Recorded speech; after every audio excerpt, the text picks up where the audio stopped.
Welcome to the Pint Glass Football Podcast.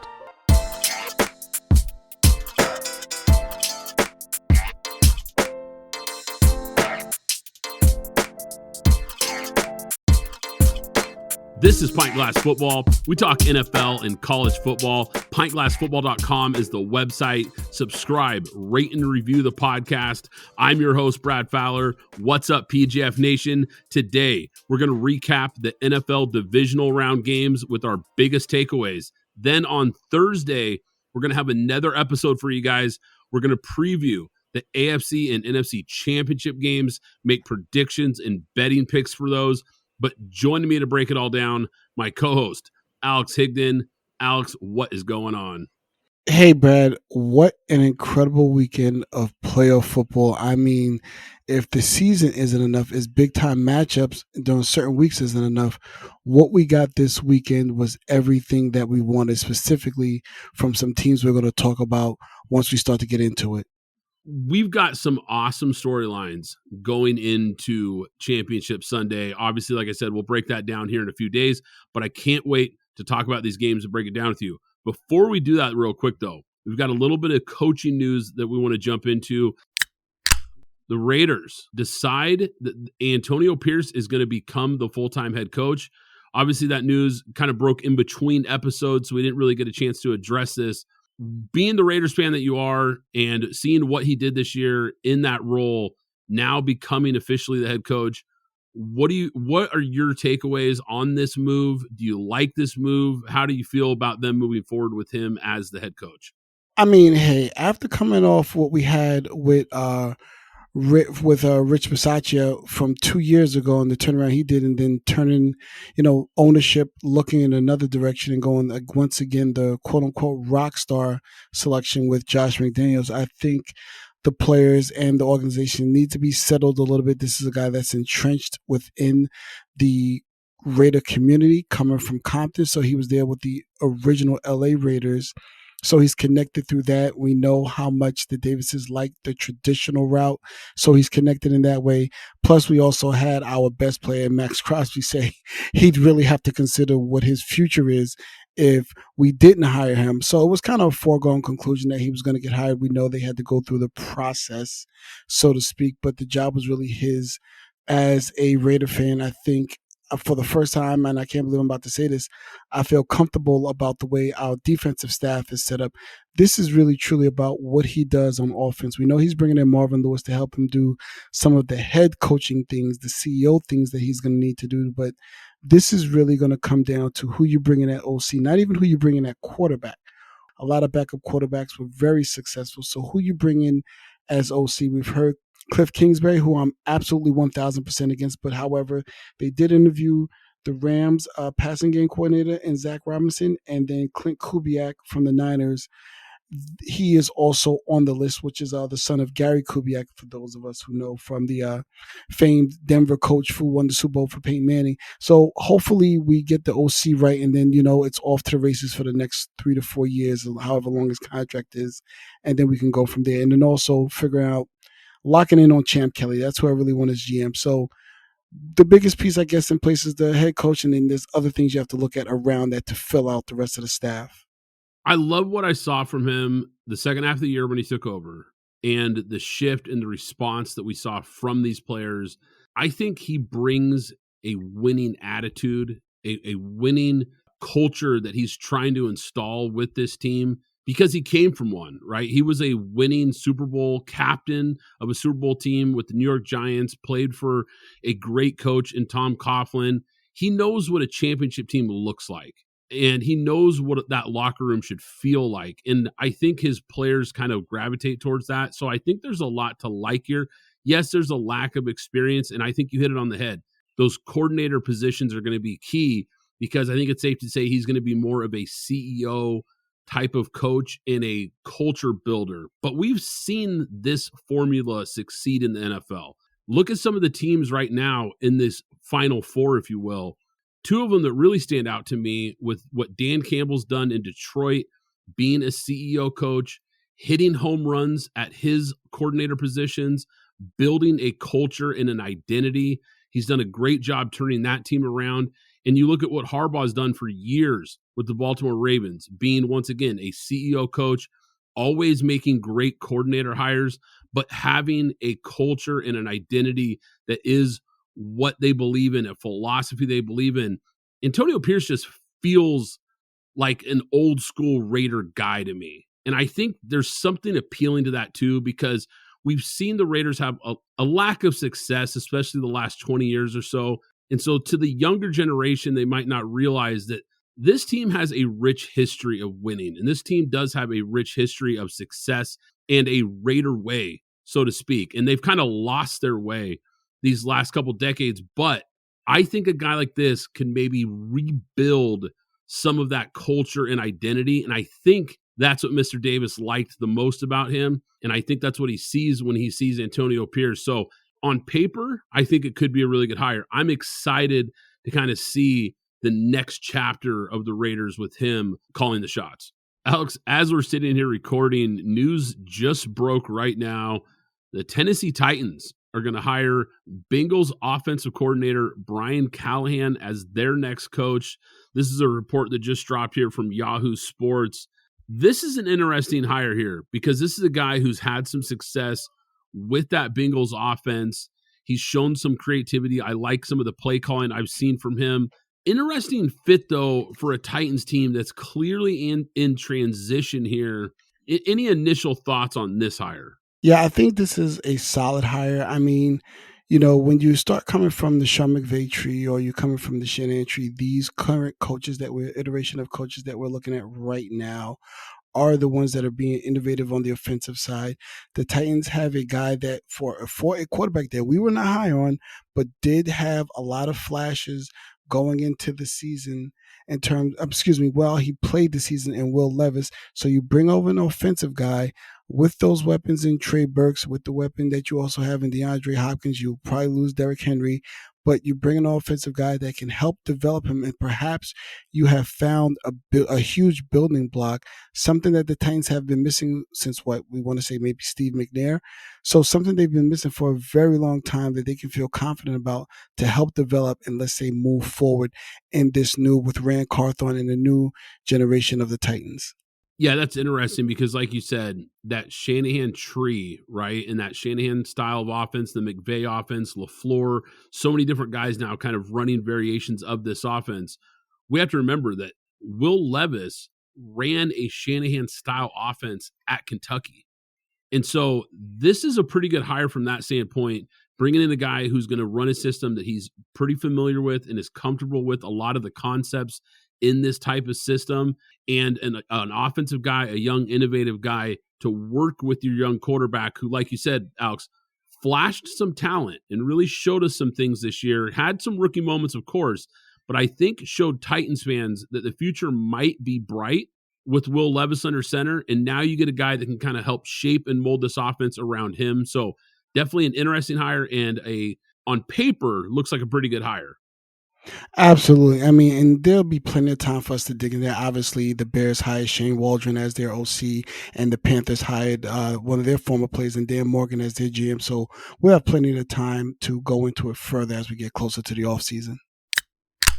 We've got games to talk about, Alex, because this divisional round was awesome, and it starts with an instant classic. Kansas City Chiefs get past the Bills again. Man, devastating loss to the Buffalo Bills. I think watching this game, Alex, now a lot to get into here, but I think both teams made a ton of mistakes in this game. I mean, the fake punt, WTF, what was that? And then for Andy Reid, a guy who usually doesn't make a lot of curious coaching decisions, McCole Hardman, why are you giving him the ball down there? I mean, that didn't make a whole lot of sense. There was just a lot of times in this game where I'm looking back and forth going, what are these teams doing here? Just as great as this game was, there was a lot of questionable decisions. But Buffalo, I mean, in the first half, only up 4 going into halftime. And what really stood out to me was they had double the time of possession, double the number of first downs, 235 yards. They only led 17-13 That Chiefs defense gave up 124 yards on the ground in the first half. Just to put that in perspective, since 1991, there have been 20 teams that allowed at least 124 rushing yards in the first half of a postseason game. All 20 lost the game. That they had really outplayed Kansas City, and they found a way to let them hang around, and you just can't do that with this Chiefs team. Yeah, absolutely. I mean, it looked like, when at the end of the game, I think we were probably both thinking the same thing. Which WTF did we were probably fighting over either the fake punt or the Hardman at the goal line thing. I don't know. And that's something that we're probably going to talk about in the offseason too, because I think we both believe, as we texted, that that rule is going to get changed going into the offseason. But, this is really becoming very Peyton Manning, Tom Brady-esque in terms of Josh Allen, or rather the Buffalo Bills versus the Chiefs. They can't beat them. Seem to be kryptonite for Buffalo. Stephon Diggs, for all the complaining and everything that he does, 3 for 21. If you're that guy, this is a game that you have to show up in. 3 for 21 isn't cutting it. I have not been able to dig into the tape to see how he was being covered. I know they kind of had a lot of bracket coverage around him, so they limited his spacing and minimized the space in terms of the windows that Josh Allen had to throw into. But I probably only saw that maybe about 3 plays. But for the most part, Josh Allen threw 40 times, and Stephon Diggs only had 8 targets and only completed 3 of them. But it was really the true rushing attack of Buffalo, something that I have been complaining about, Brad, for a while, saying this is why they can't get ahead. They ran 39 times for 182 yards and 2 TDs, though a lot of it really from Josh Allen, but a nice mixture of Allen, Cook, and Ty Johnson. But I simply just don't know. It was just these critical mistakes. There was a critical throw that Josh Allen missed down the seam to Shakir, who was open in the end zone. Again, that's something I really want to try and go back and look at to really give a true breakdown of why that was so off. If it was just him, was there a lot of heavy pressure? Because the pocket looked clean enough for him to step up and make the throw, because that would have been a critical throw that would have won them the game. And then obviously the wide right with the kicker. I mean, there's not much you can do with that. You put yourself in position at least to tie, and there's that. But on the Kansas City side, I think once we saw them not the McCall Hardman turnover into something, I think we all felt strongly that, yeah, you can't do that with Mahomes. You're going to have to make a decision. You can't give him that opportunity, because they're going to turn one of these plays into something. They only allowed 7 points again in the entire second half, and they only scored in the third quarter. And after that, they shut out the Buffalo Bills. So I think a lot of kudos deserves to go to the Chiefs, but specifically Spagnuolo and that defense, which has been really the strong point of why Kansas City is in the position once again where they are now, while winning their first. While Patrick Mahomes getting his first playoff road win. Yeah, Alex, I actually went back and watched the tape because we had texted about that last throw. From the reverse angle, I saw Chris Jones was actually hitting Josh Allen on that throw. So at first I was a little critical too, because I'm like, man, he really missed that one. But then when I saw it again, it kind of explained, okay, he was getting hit right as he's releasing it. So I'm not going to put too much on Josh Allen for that one. It was just a great play by that Chiefs defense to put pressure on him. Otherwise, if he has a clean pocket there, he probably hits that throw 9 times out of 10. I liked what I saw from the Bills' game plan, and I thought they went away from it too much in the second half. They came out with a lot of 6 offensive lineman sets, just really took it to the Chiefs. I mean, they could not stop the run, whether it was James Cook or Josh Allen. And Josh Allen, I think overall, I think he played an awesome game. I mean, I really thought he played an awesome game. But to your point, I think his teammates let him down in some big spots. That Diggs drop on that 85-yard bomb, I mean, an absolute dime, hits him literally in both hands, unreal throw, drops it, would have been a touchdown. If you look at probably the 5 best throws in this game, Josh Allen probably threw 4 of them. I mean, he had some throws in this game. That one to the corner pylon for the touchdown was an absolute laser. I was super impressed. But once again, it felt like, especially in the second half, they kind of get away from the running game. The Chiefs just find a way to get it done. I mean, it's clear at this point, Alex, the Chiefs just have their number. Because I felt like even after this game, I still feel like the Bills are the more talented team. Kelsey came to life, but I mean, where has he been all year? I mean, all of a sudden he looks like the Kelsey of old when it matters most. And probably some of that has to do with the fact that the Bills are just so beat up at linebacker. I guess we kind of had to expect he'd have an impact in this game. His first touchdown in 8 weeks. I mean, he's been playing at basically a C minus all year long. Valdez-Scantling, he's been MIA all year, has multiple huge catches in this game. These guys step up for this team at the biggest moments. They step up, even guys that really hadn't been delivering this year. They just seem to step up when it matters most. And for some reason, the Bills just don't. Even when there was big stretches in this game, they looked like the better team. Because I look at this Kansas City team, this is a flawed Kansas City team. I mean, they're a good team. They're solid, but this is not the team that we've seen the last couple of years that just looked like a heavy Super Bowl favorite. You got guys that, once again, didn't make plays most of the year, making huge plays. And I think it goes back to just the winning culture that Andy Reid has really built in KC. I mean, the Bills have had success against this team in the regular season, but for some reason, they just can't get it done in the playoffs. Now, I can't imagine the Bills actually firing McDermott, but maybe the ownership, I wonder if they're going to look at this and think maybe it's time for a change here. I mean, even after being the 2 seed, winning the division for a 4th straight year, but underachieving in the playoffs again, I don't know, Alex. It might be time for them to move on.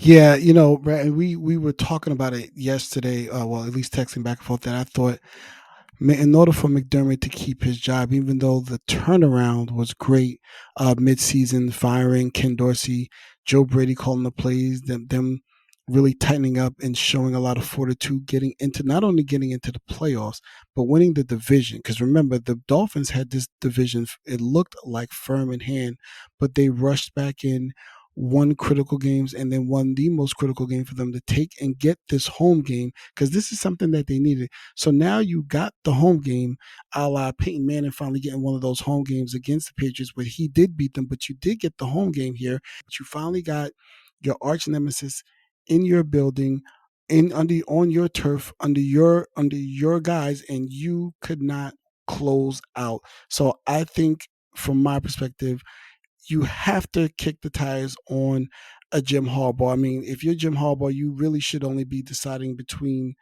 the Chargers and perhaps Atlanta.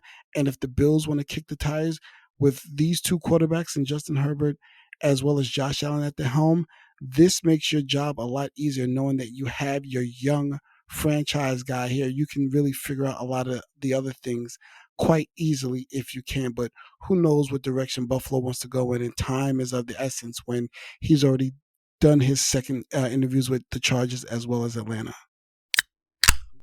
49ers survive versus the Packers. Man, this ended up being a really exciting game.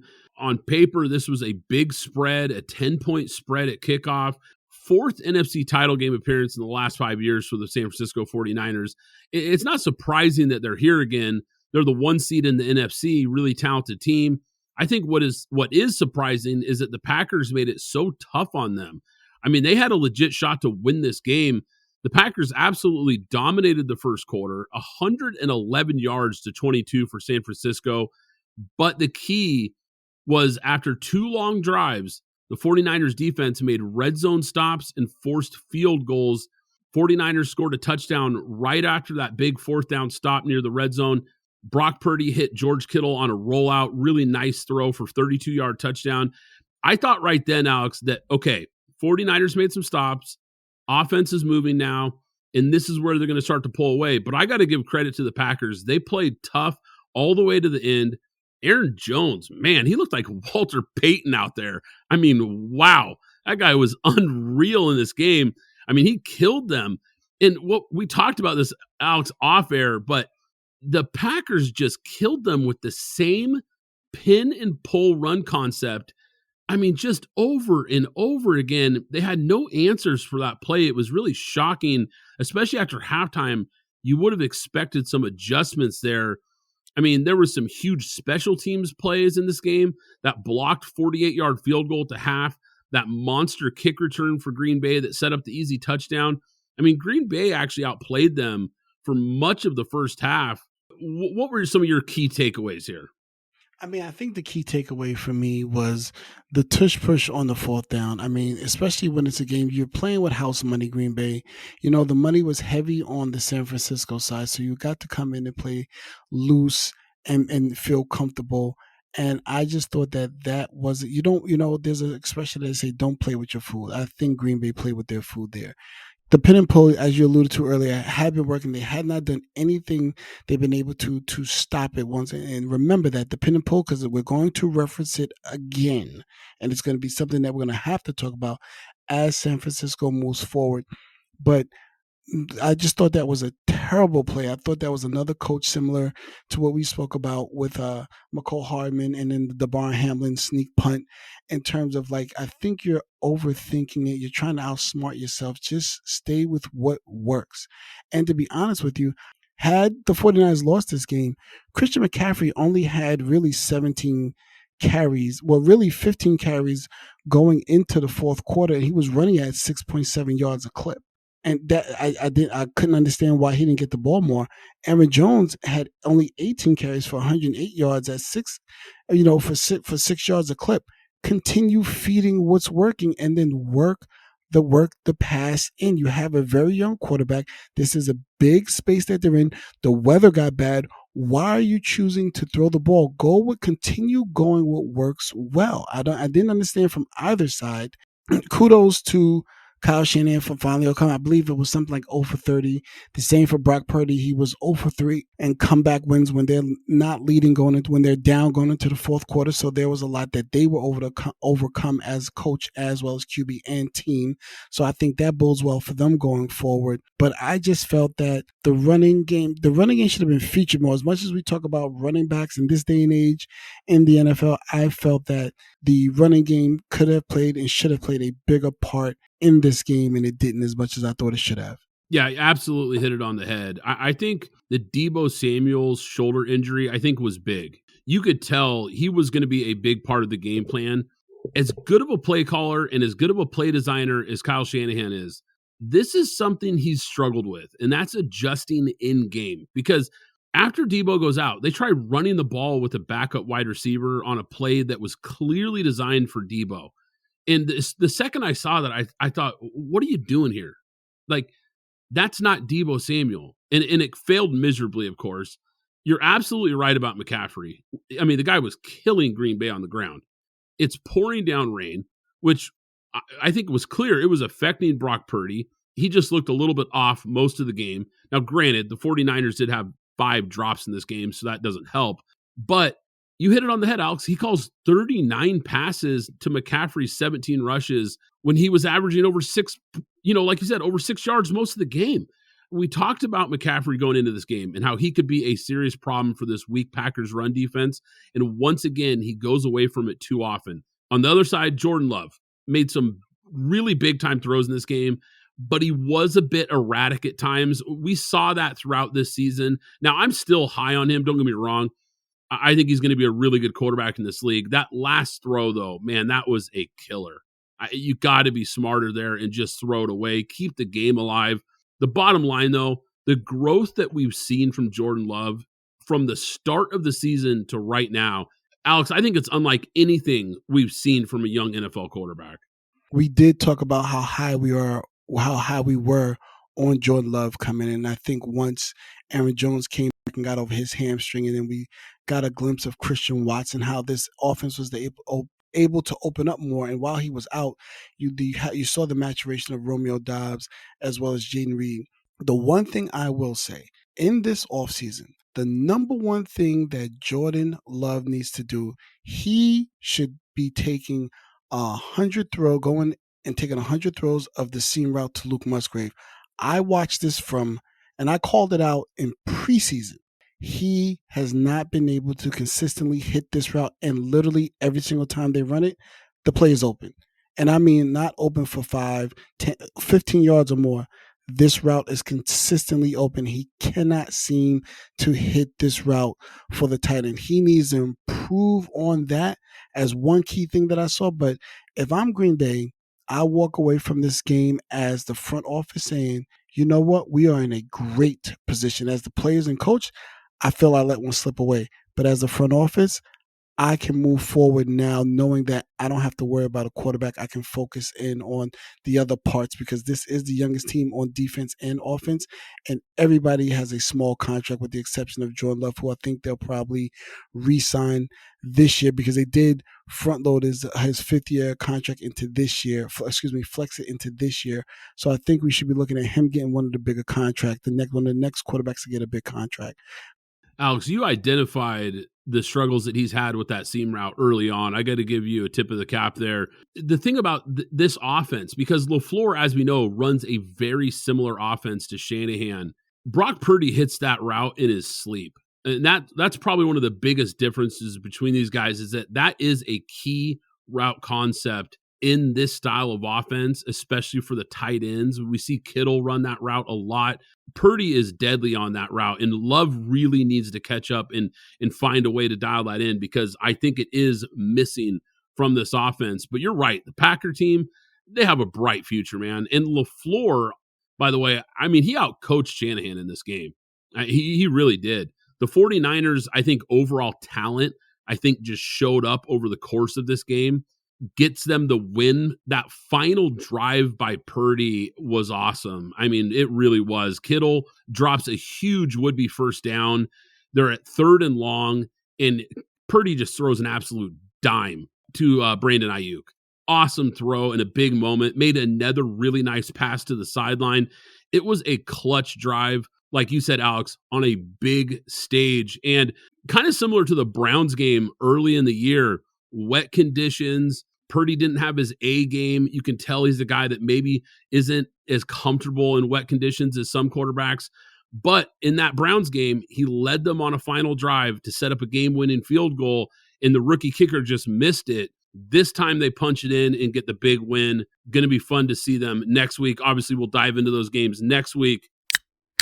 Alex, Ravens absolutely flex versus the Houston Texans. This was a bully taking a kid's lunch money right here, Alex. Texans had 11 penalties, never got comfortable in this game, only 10 first downs for the Texans. CJ Stroud in the offense only had 22 minutes time of possession. This was a dominant game by the Baltimore Ravens. DeMeco Ryans, I got to give him credit. I mean, he did a great job coming up with the game plan, was able to keep it close at half. But Baltimore, with just more talent, more experience, they just flipped the switch in the second half. Not a single snap in the red zone for this Texans team. I thought Todd Monken called an almost flawless game. He was really dialing it up against a good young Texans defense. And on the Ravens side of things, that defense, man, they didn't give up a touchdown in this entire game. They only gave up 3 points in this entire game. They shut out the Texans in the second half. I think one thing that I saw, I'll start with the Texans first. One thing that I saw and I was looking for was that Houston, I think they really needed to have some type of running game. Trust me, I know Baltimore's tough. This is not about they could have run on them. It's just that run game was non-existent. But then again, Baltimore did get up on them later on, but this game was relatively close going into the fourth quarter. It was still 17-10 going into the fourth quarter. But I think one of the things I noticed, and a little bit of criticism I have for Bob Slowick, the Houston OC, is that in the Baltimore game, they were able to give CJ Stroud a lot of times, and there were a lot of 5- and 7-step drops in that game and them going down the field. In this game, a more disciplined and more veteran Baltimore Ravens team, you needed to shorten some of those routes. This needed to really key in on Dalton Schultz and the running back and Devin Singletary out of the backfield, because that's literally what Lamar did a lot of. There was not a lot of things going downfield. This was a lot of short passes to Zay Flowers, to, Odell Beckham really had one target, just one target the whole time. Lamar Jackson took his time, did not take any type of chances whatsoever, and we saw old Lamar here. I think there were a lot of dump downs here. I think we saw the old style Ravens football in terms of utilizing the running back and then short passes all around and letting the defense do what they do and smother the Texans. And they just took what was given to them. Great pass, or rather I would say great adjustment by Isaiah Likely on a pass to him in the end zone down the seam where he was able to take it off the top, basically moss the defender. They will be getting Mark Andrews back, so it'll be interesting to see how they start to use him, if we're going to see a lot more 12 personnel with 2 tight ends on the field, and see what they do going against Kansas City, because we know that's going to be a great matchup. But I think Lamar has, I don't want to just say Lamar. I want to say Lamar and the Ravens have silenced a lot of critics with their decision-making on sticking with Lamar, on their decision-making and going and drafting Zay Flowers, getting Odell Beckham, because now they find themselves in the AFC Championship game, one step away from going to the Super Bowl, which is what their ultimate goal was, is what you do when you say you believe in a quarterback. And you believe in a quarterback, and you go and you sign him to the deal that you did. He's leading you to where you thought he would when you drafted him 6 years ago. So things are looking bright for Houston. I know it was a terrible loss, but again, if you're sitting in that Houston front office, you feel really good and saying, I really need to do some more work on my offensive line. I need to do some more work in my rushing room. My receivers look set, and then defensively, maybe we need to pull up and get some more linebackers and beef up some more on that defensive line. But I think Houston looks great. Baltimore is where exactly they thought they should and where they currently are, and have their eyes taking that next step to get to the Super Bowl. Yeah, I'm glad you brought up that Isaiah Likely play, because, man, that guy's been an absolute stud for them.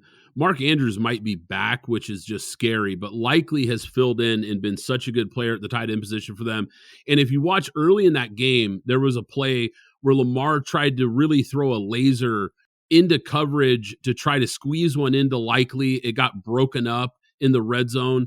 Right after that happened, you saw Likely look at Lamar and point up and say, throw it up, throw it up. He was telling him, like, look, go over the top on this guy.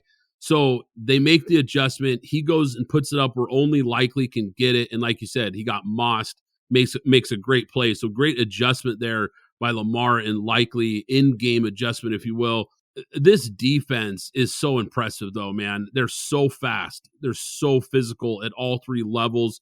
The Roquan Smith trade has been massive. I mean, they are so good with him and Patrick Queen at linebacker. They can just fly around and make plays. Kyle Hamilton might be the best safety in the game. I mean, this guy was making plays all over the field. I like what you said about the Texans, because, yes, they have some holes to fill, but what a great first year for this young coach and quarterback. I don't think anybody expected them to be in the divisional round of the playoffs in year 1. So, yes, the Packer game was a lot closer, but in a similar way, I kind of feel the same way about the Texans, thinking, you know what? Great year for these guys, and the future is definitely bright for this team. I think another big draft class. They have a ton of cap space. So if they can hit on a draft class, maybe pick up some free agents to kind of fill some of those holes. Ravens, I think they should be the Super Bowl favorite. I mean, this team looks so good. They have been dominant all year long. They have beat up a lot of really good teams, and they continue to dominate here in the playoffs. Underdog Fantasy is the easiest place to play fantasy sports. I personally love the pick'em game. Just pick between 2 and 5 players to build a pick'em entry. Pick whether your favorite players will have a higher or lower stat total in this week's game for a chance to win big. You can win up to 20 times your money in a single night. Download the Underdog Fantasy app and sign up today with promo code PGF. That's promo code PGF to get your first deposit doubled up to $100. The official ticketing app of Pint Glass Football is now SeatGeek. I can't recommend them enough, guys. I've been using SeatGeek for years.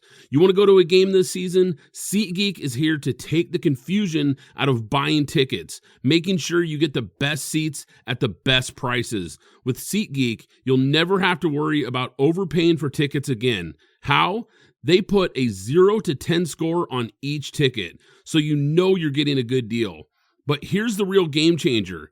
You can get $20 off your first ticket purchase with the code PGFPOD. That's right, $20 off with code PGFPOD. This season, make every game day epic with SeatGeek. Download the SeatGeek app and remember to enter the code PGFPOD to grab your $20 discount. You know what's important when you're having a good time? Staying hydrated. And that's where Liquid IV comes in, the category-winning hydration brand that's fueling your well-being. With just one stick of Liquid IV, you get 2 times faster hydration than water alone, plus 5 essential vitamins to keep you feeling your best. And let's not forget about the convenience factor. The packaging is perfect for on the go, whether you're tailgating or just hanging out on the couch. But what really sets Liquid IV apart is the amazing flavors. Personally, I'm all about the Concord grape and lemon lime. And with 3 times the electrolytes of traditional sports drinks, Liquid IV is made with premium ingredients to give you the hydration and nourishment you need. Get 20% off when you go to liquidiv.com and use code PGFP at checkout. That's 20% off anything you order when you shop Better Hydration today using promo code PGFP at liquidiv.com. Zencastr is the ultimate web-based podcasting solution. It provides high-quality audio and video podcast production and hosting. With a full suite of professional tools, podcasters can seamlessly record, produce, and publish studio-quality content all from one dashboard. Zencastr's post-production process takes the headache out of audio production. Set the right podcast loudness and levels while reducing background noise with a click of a button. Coordinating all your guests to record in person is painful and tedious. Easily invite up to 11 participants per recording with one click. Go to zencastr.com/pricing and use my code PGFP and you'll get 30% off your first 3 months of Zencastr Professional. I want you to have the same easy experiences I do for all my podcasting and content needs. It's time to share your story. Alex, Detroit pulls away from Tampa Bay. Detroit's offense really came to life in the second half. Huge game from Jahmyr Gibbs, and the Lions defense came up with 2 big turnovers, including that game-sealing pick by Derek Barnes. Jared Goff was just really efficient in this game. I mean, didn't make a lot of wow throws, but he made the plays that were there. Got away with one bad throw early that could have been picked off. But when I'm watching and he's sitting mostly in a clean pocket, he's going to pick you apart. But with that offensive line, I mean, they've been the difference this entire season. They are so good. They lean on teams. They open up big holes for these running backs. Hats off to Tampa Bay, another team that I don't think a lot of people expected to be here. And they were able to actually keep this a lot closer than a lot of people thought. I got to give them some credit. This was a nice game plan by Todd Bowles and that Tampa Bay team. It was a competitive ball game. I thought they showed a lot of grit to make this a competitive game, especially in a really tough road environment, but a big-time win for the Detroit Lions.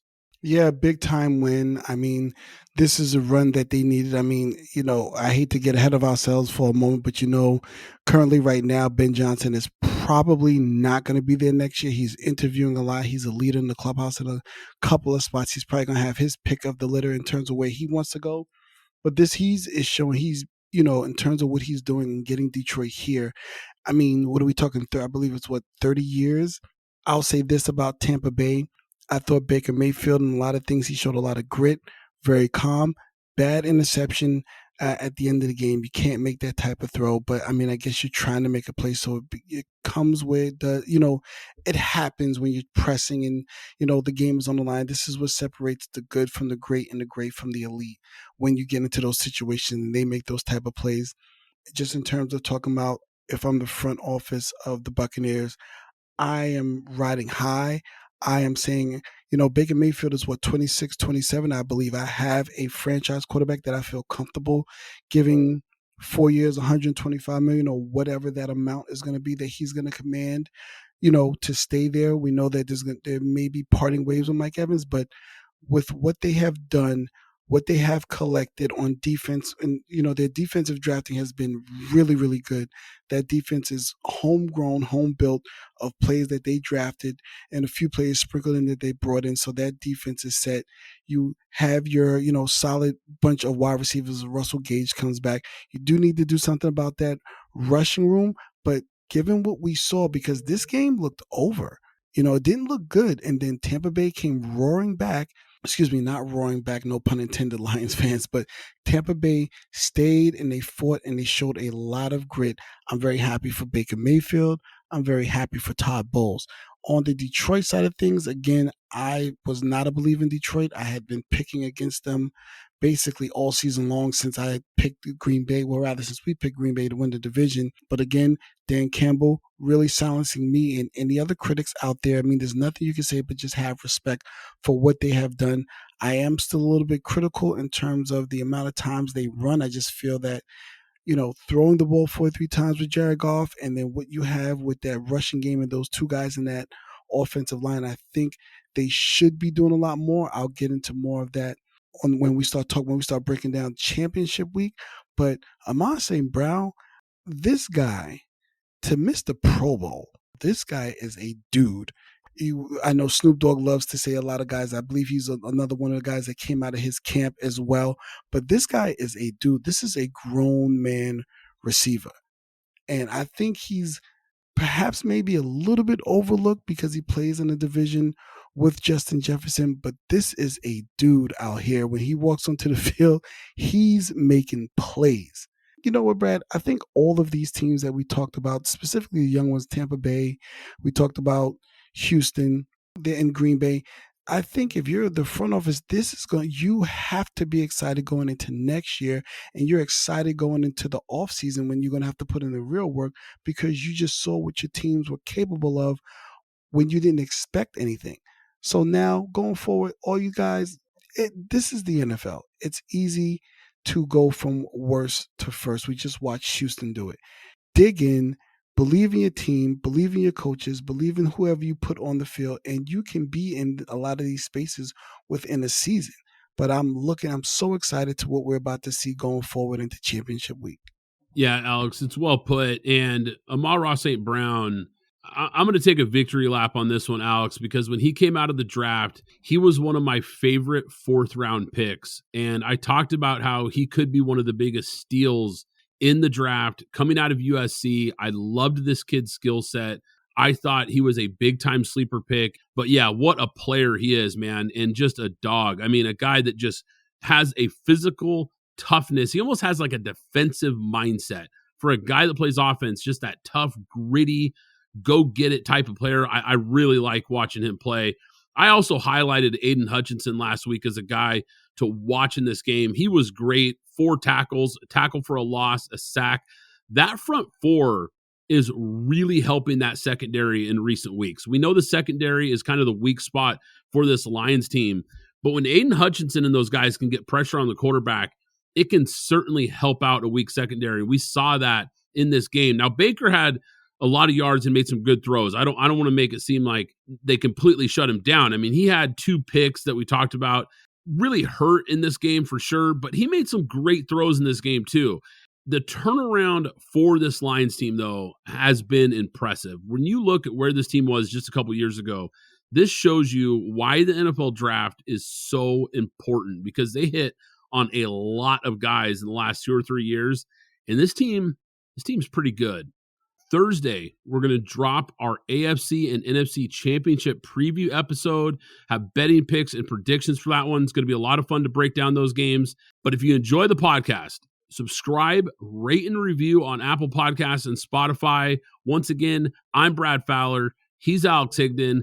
This is Pint Glass Football, and we'll catch you next time. Thanks for listening to the Pint Glass Football Podcast. Be sure to subscribe and follow us on Twitter at PGF Podcast.